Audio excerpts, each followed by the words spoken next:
ஐயா, நீங்கள் பெரும்பாலும் தமிழிலேயே உரையாடுகிறீர்கள். தமிழ் வழியில் படித்தால் ஐஏஎஸ் ஆவது கஷ்டமா சார்?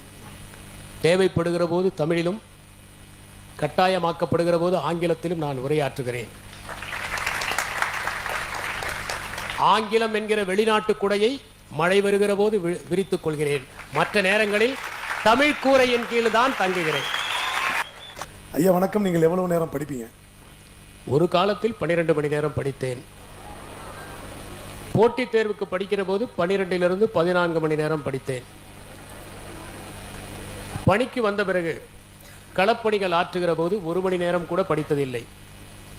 மறுபடியும் தலைமைச் செயலக பணிக்கு வந்தபோது தொடக்க காலத்தில் 6 to 7 மணி நேரம் படித்தேன். இப்போது நான் புத்தகங்களை படிப்பதை விட மனிதர்களையே அதிகம் வாசிக்கிறேன். நாங்கள் மாற்றிக்கொள்ள வேண்டும் என்று நீங்கள் எதை கருதுவீர்கள்? உங்கள் மின்னணு சாதனங்களின் உபயோகத்தை மட்டும் குறைத்துக் கொள்ளுங்கள்.